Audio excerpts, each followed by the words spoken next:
Sometimes people become so exhausted, they simply stop reacting to others' words. When you're mentally drained, it's easier to pretend you don't care, to laugh it off, or to brush aside hurtful words as if they mean nothing. This is a defense mechanism. Your mind goes numb to protect itself, because in that moment it lacks the energy to argue or even process the information. But later, when you're alone, those words start to creep back in. You replay the conversation over and over again in your head, wondering if they really meant it, or if there was a hidden meaning in their tone. This cycle happens because of exhaustion. It lowers your defenses. It doesn't erase your sensitivity. In the moment, your brain is just focused on survival. Afterward, however, the overthinking can turn into torment, and you end up carrying the burden you thought you had managed to shrug off. This isn't weakness. It's simply the mind's way of coping. The key is to recognize this cycle, set boundaries, and remember that not every comment deserves space in your head. Protecting your peace is what truly matters. Follow me for more daily insights about the brain. According to psychology, you can only have one true best friend in your entire life. This is the person you might not talk to every day, but you know, without a doubt, they'll always be there, no matter what. Maybe you've known them since childhood, but there were also times you drifted apart. Now that you're older, you're closer than ever, and those periods of distance feel like a lifetime ago. No matter how long it's been, when you talk, it's never awkward. It just feels completely natural. They've been with you through the hardest times of your life without a single ounce of judgment. Even when everyone else turned their back on you, they stood firmly by your side. And I can promise you one thing, it's not a one-way street. The feeling is mutual. If you're thinking of that person right now, send this video to them. They feel the exact same way about you. If you liked this video, please leave a like, a comment, and a follow. You never know, we might not cross paths again. If you often stay up very late, psychology suggests it's not necessarily a bad habit, but rather your brain trying to tell you something. Many people in this situation are experiencing what's known as revenge bedtime procrastination. Simply put, you feel that your entire day is consumed by responsibilities and routines you didn't choose, leaving you with no time for yourself. So, your mind is determined to reclaim some of that time at night. It's the only time you feel truly free, even if it means waking up exhausted the next day. On the other hand, there are also physiological reasons. Night owls seem to have a biological clock that's set differently. Their sleep-inducing hormones are released later. This is why your mind becomes its sharpest and most creative when the rest of the world is quiet. And here's an interesting tidbit. People who stay up late tend to be more introverted and imaginative, as the stillness of the night gives their brains precious space to wander and reflect. However, staying up late too often can increase cortisol, the stress hormone, which in the long run can be detrimental to your mood and memory. So, if you consistently find yourself up past midnight, it's not just a quirk. It's a sign that your mind is seeking the freedom, creativity, or peace it couldn't find during the day. Follow for more psychological insights into how our brains truly work. According to psychology, laughing when you're supposed to be most serious is actually a sign of intelligence. When laughter erupts at a funeral, during an argument, or in a moment of suffocating silence, it's not cruelty. It's the brain processing emotions on a deeper level than most people can handle. Average minds suppress that reaction. More intelligent minds short-circuit and default to humor.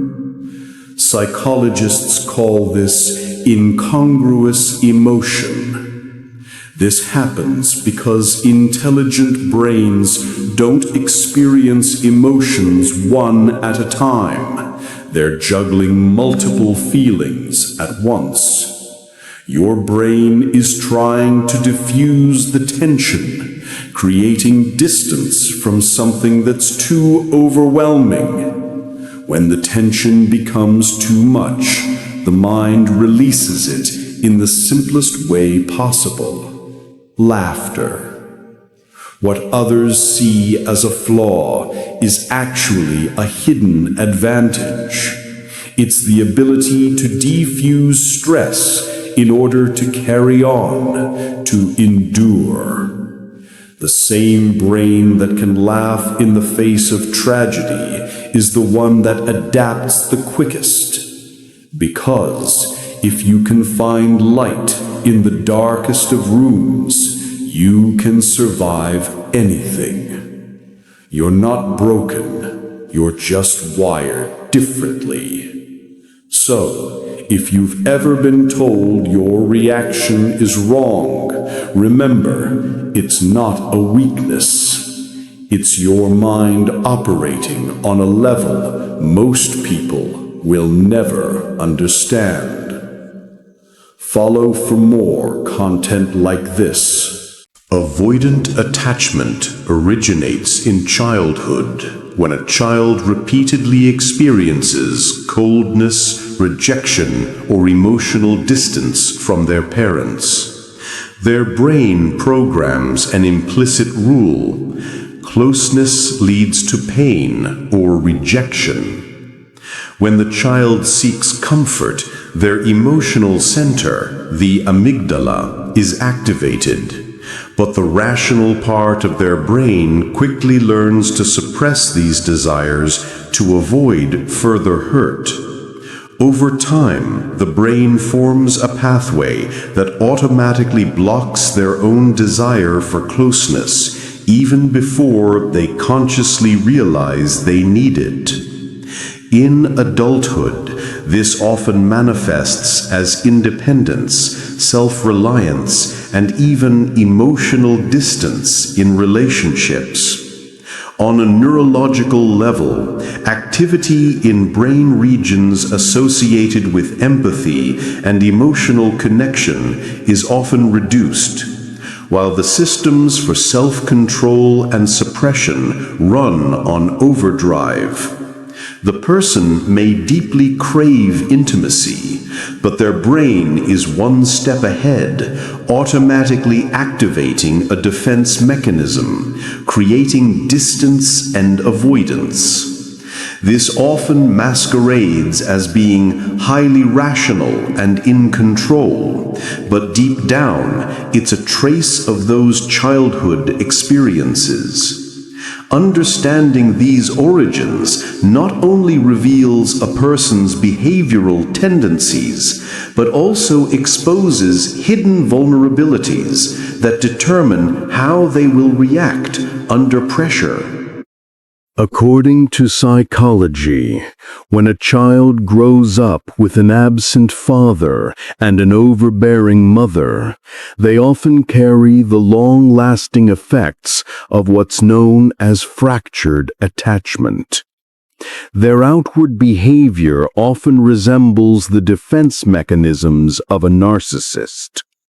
The father's absence seems to say, "You aren't important enough for me to stay," while the mother's overprotection says, "You are my everything, you must be worthy of it."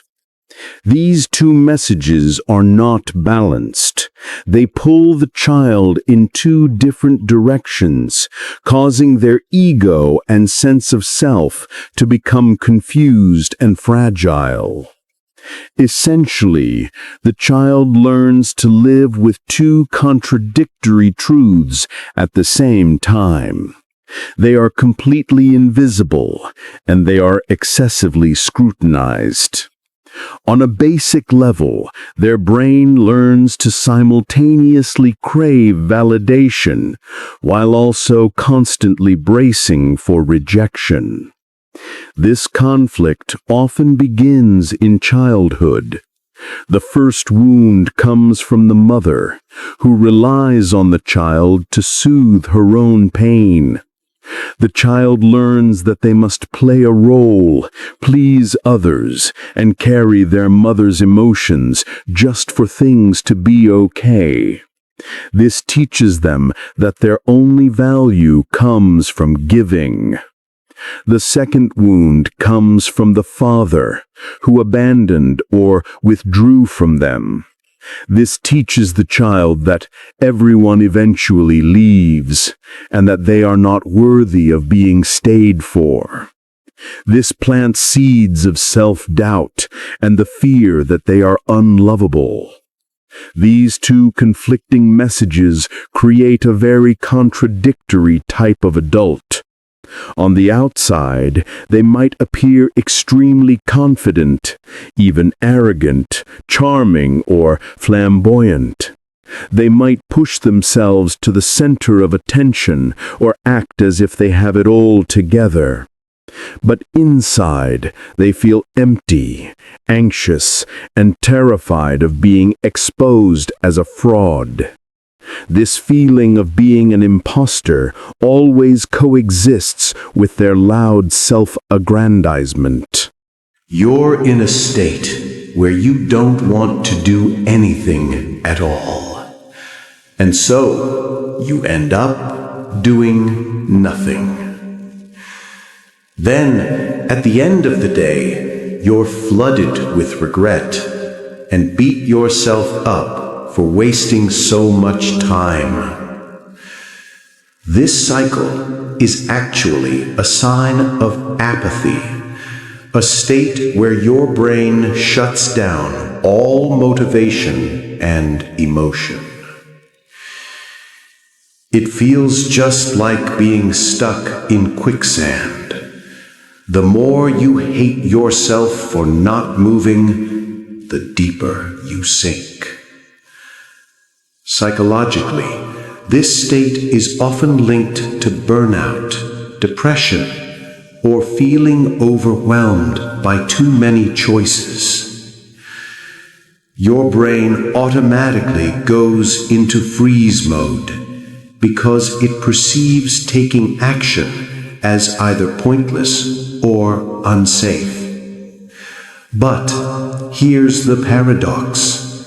That feeling of self-blame only makes things worse. It tightens the cycle's grip. The way out isn't to force yourself into hyperproductivity, but to break the cycle with one tiny action you can take right now. Wash a single dish. Step outside for 5 minutes of fresh air. Send one text message.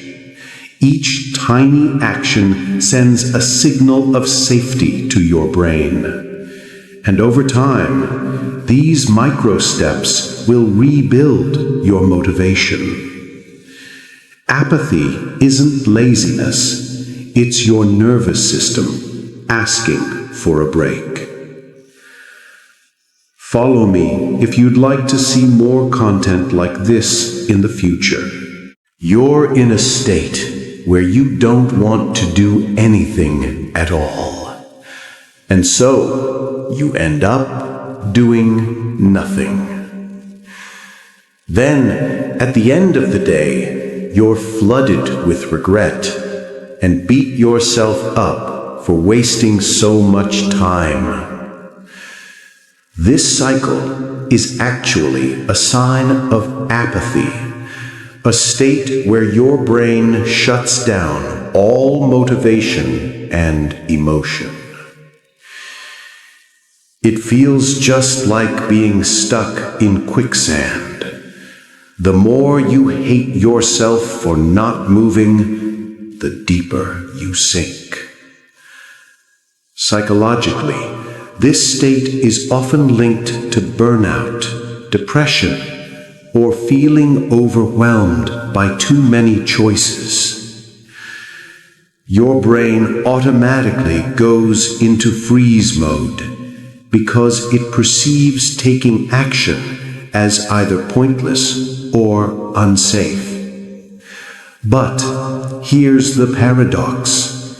That feeling of self-blame only makes things worse. It tightens the cycle's grip. The way out isn't to force yourself into hyperproductivity, but to break the cycle with one tiny action you can take right now. Wash a single dish. Step outside for 5 minutes of fresh air. Send one text message. Each tiny action sends a signal of safety to your brain. And over time, these micro steps will rebuild your motivation. Apathy isn't laziness, it's your nervous system asking for a break. Follow me if you'd like to see more content like this in the future. In psychology, when someone knows full well they deserve better, but stubbornly chooses to stay, it's called cognitive dissonance. You know you're not happy. You know they're not good for you, but you stay because you love them. As a result, you live in a state of constant internal conflict. One part of you sees the truth clearly. This relationship isn't working.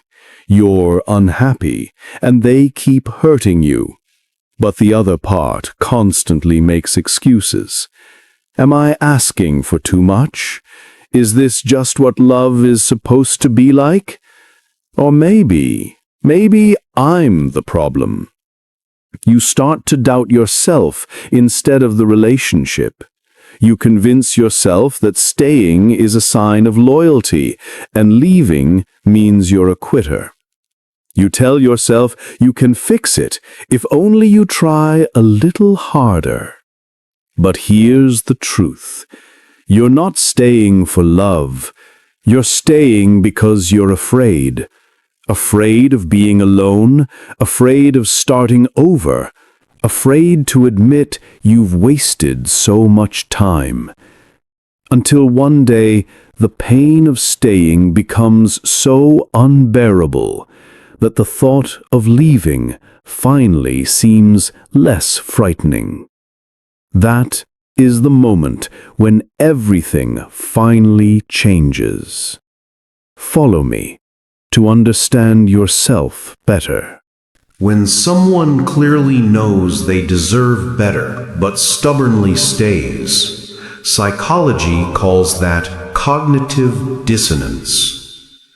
Cognitive distance. You know you are not happy, you know they are not good for you, but you stay because you love them. So you have to live in continuous internal conflict. One part of you clearly sees the truth. This relationship is not okay. I am not happy. They keep hurting me. But the other part constantly makes excuses. Maybe I demand too much. Maybe love is supposed to be like this. Or maybe the problem is me. You start doubting yourself instead of doubting the relationship. You convince yourself that staying is being loyal, that leaving is giving up. You tell yourself that you can fix it if only you try harder. But here's the truth. You don't stay because of love. You stay because you are afraid. Afraid of being alone, afraid of starting over, afraid of admitting that you have wasted so much time, until one day the pain of staying becomes so unbearable that leaving seems less scary. That is when everything finally changes. Follow me to understand yourself better. Sometimes people are so tired that they stop reacting to the words of others. When you are mentally exhausted, you find it easier to pretend not to care, laugh it off, or dismiss hurtful words as if they were nothing. This is a defense mechanism. Your mind goes numb to protect itself, because at that moment, it no longer has the energy to argue or process information. But then later, when you are alone, those words start creeping back in. You replay the conversation in your head, wondering if they really meant to say that? Was there any hidden meaning in their tone? This loop occurs because of exhaustion. It lowers your defense barriers, but does not erase your sensitivity. At that moment, your brain is only focused on survival. But afterward, rethinking can turn into torment. And eventually, you take on the burden that you thought you had ignored. That is not weakness. It is simply the way the mind copes. The important thing is to recognize this loop. Set boundaries, and remember that not every comment deserves a place in your head. Protecting your peace is what matters. According to psychology, our brains aren't designed to make you happy. They're designed to help you survive. That's why a single casual criticism can crush 10 heartfelt compliments. Psychology calls this the negativity bias. Neurologically, negative information goes straight to the amygdala, the brain's alarm center, instantly triggering the fight or flight response. Meanwhile, joy and praise have to take a detour through the prefrontal cortex to be slowly processed and savored. In other words, the brain prioritizes scanning for and engraving pain as a survival mechanism. Since prehistoric times, remembering a poisonous bush was far more important than remembering a beautiful flower. The result?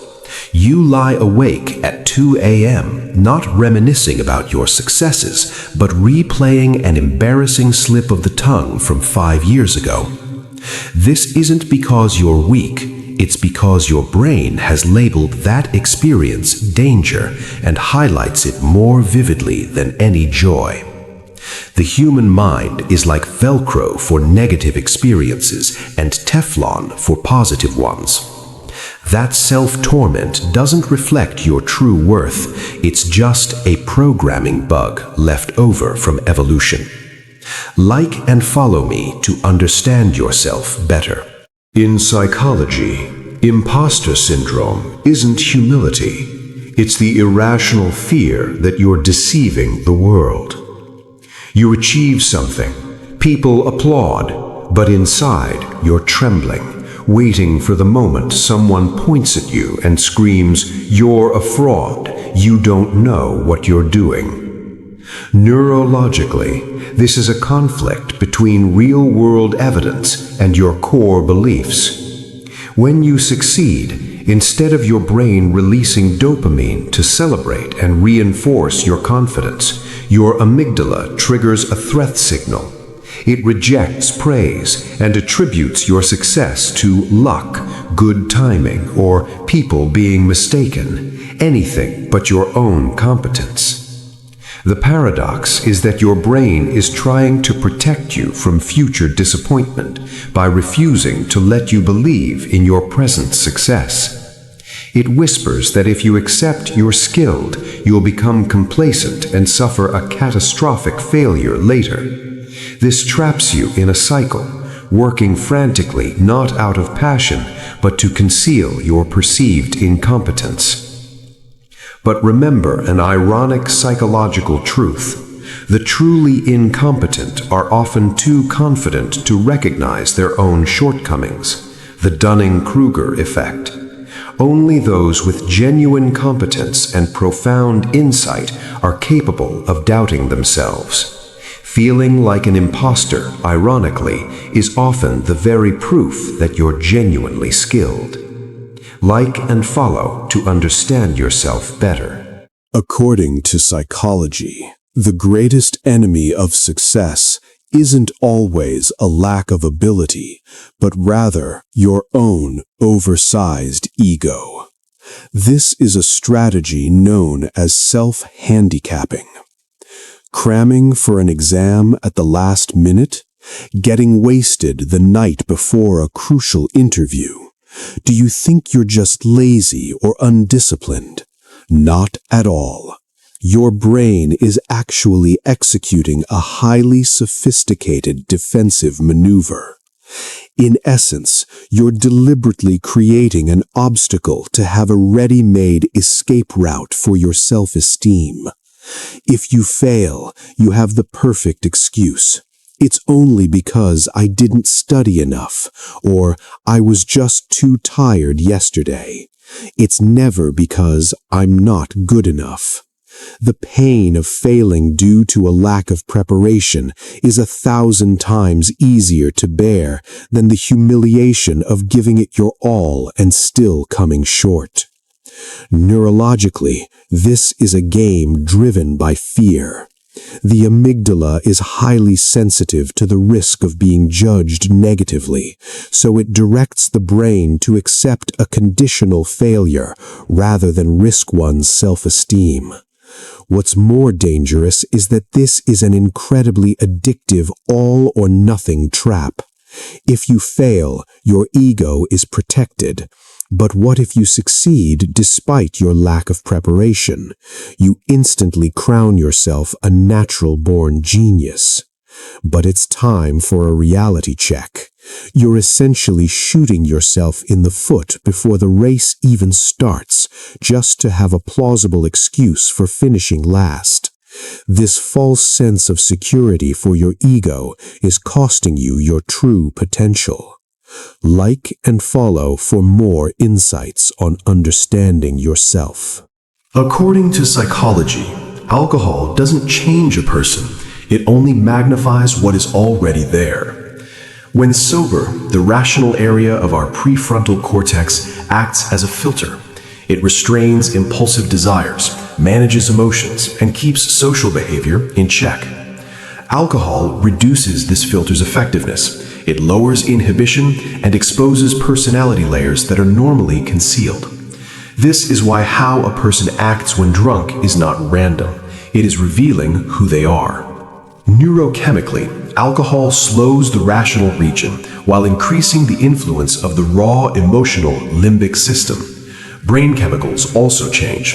Excitatory hormones increase while inhibitory substances surge, loosening self-control. What is the result?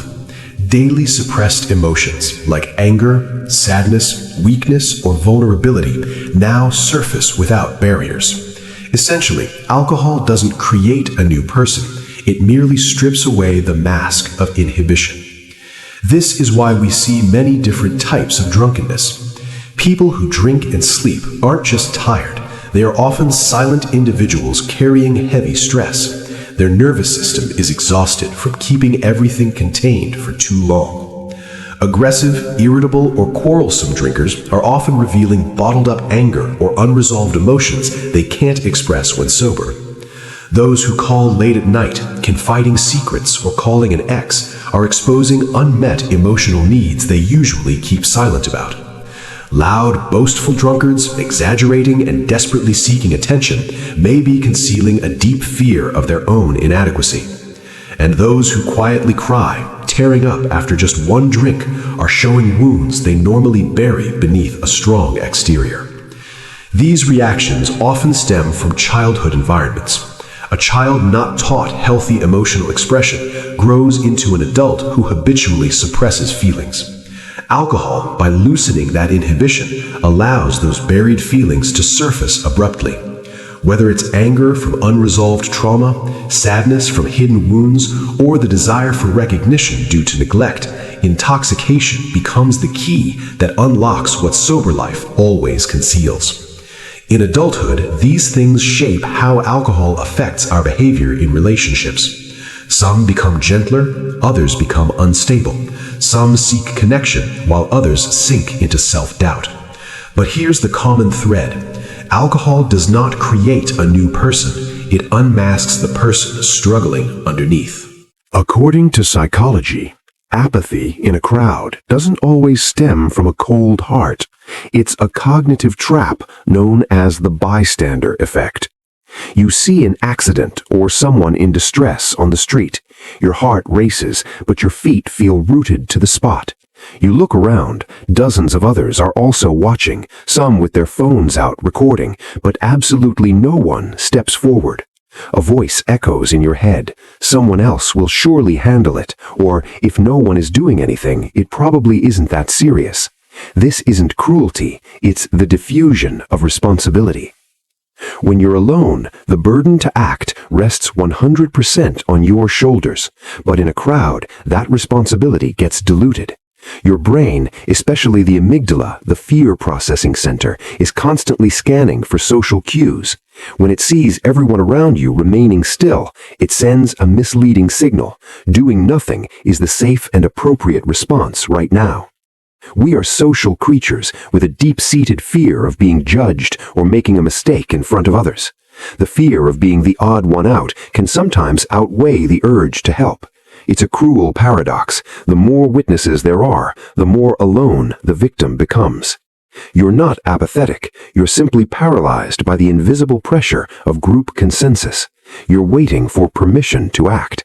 But the truth is, it only takes one person, just a single individual, to dare to step out of that comfort zone, and the effect shatters. When the first domino falls, the social proof shifts, and the collective brain of the crowd switches from a defensive to a supportive state. Follow me to understand the hidden scripts that control your behavior every day. Psychologically speaking, when people put on the mask of the crowd or hide behind a screen name, they don't become someone else. They simply unleash the wild beast that has long been suppressed within. This phenomenon is known as de-individuation. Normally, our prefrontal cortex acts as a moral compass, constantly evaluating our behavior against social norms and the fear of punishment. But anonymity is like an anesthetic.